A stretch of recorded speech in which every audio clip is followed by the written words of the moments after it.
passage. Qu'est-ce qu'un passage? Donc, les passages, c'est les différentes parties qui sont dans notre histoire. Par exemple, ici, on a plusieurs passages, comme vous pouvez voir. Donc, c'est les petites boîtes blanches. La quantité de passages se voit avec le nombre de petits points qui sont affichés sur l'histoire. Donc, ici, vous voyez, il y a plus de passages que dans celle-là. Et celle-là, ben, on en a juste un. Donc, on va aller à l'intérieur de l'histoire. Donc, chaque passage peut avoir un titre ici. En fait, c'est important qu'ils aient un titre. Donc, on va indiquer celui-là comme début. Et quand je suis dans mon passage, je vais ajouter le contenu que je veux.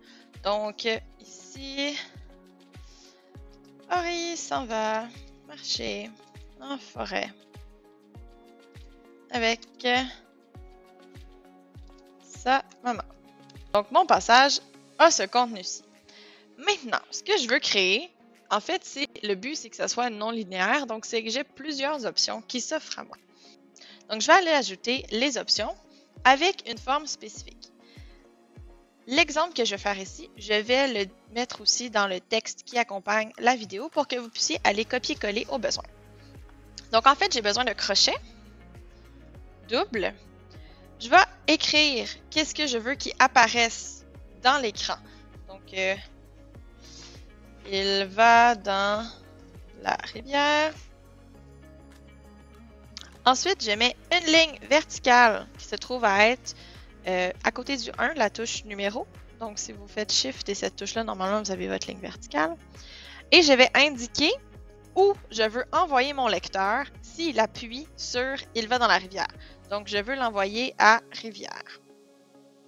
Vous remarquerez, quand je ferme mes deux crochets, « Rivière » devient bleu. Et dans mon écran, un passage qui s'appelle « Rivière » est apparu. Et on peut voir une flèche qui relie début à rivière. Ce que ça veut dire, c'est que si la personne clique sur « Il va dans la rivière », la personne va être téléportée au passage qui s'intitule « Rivière ». Je vais donner une seconde option à mon lecteur.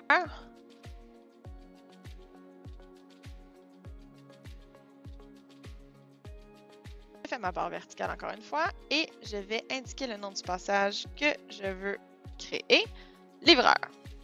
Si je veux aller tester qu'est-ce que j'ai créé, donc l'option rivière et l'option livreur, je vais aller tester à partir d'ici. Henri, ça va marcher encore avec sa maman. Si j'appuie sur « Il va dans la rivière », j'avais rajouté « Henri va aller jouer dans l'eau ». Donc, on voit Henri va aller jouer dans l'eau. Et sinon, le téléphone de sa mère sonne, c'est le livreur. Le livreur arrive au domicile, les personnes n'y elle ne sait pas quoi faire. Donc, vous voyez, comme ça, ici, on peut venir jouer avec les passages et l'interrelation entre ceux-ci. Ce qui est intéressant. Vous remarquerez, ils s'accumulent à droite. Je peux les fermer ici. Ça ne change absolument rien.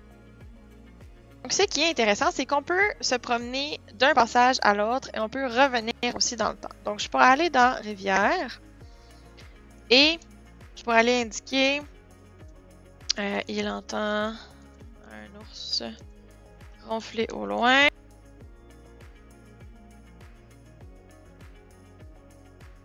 Et je pourrais décider d'aller dans un passage qui est déjà existant.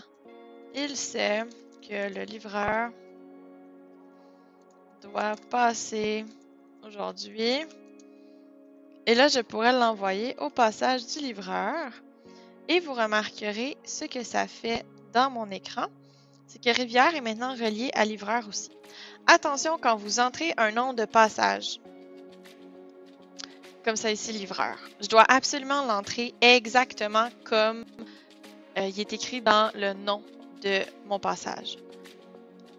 En fait, si vous ne l'écrivez pas de la même façon, ça va créer une nouvelle option. Donc, c'est, mettons, je vais ici pour vous le montrer. Et j'écris livreur comme ça ici.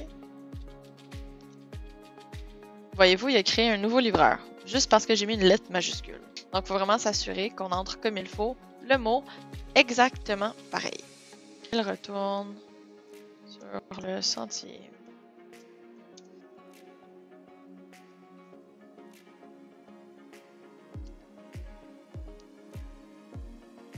on peut passer de rivière à début et de début à rivière. Donc, on peut vraiment venir faire plein de liens entre nos différents moments dans notre histoire.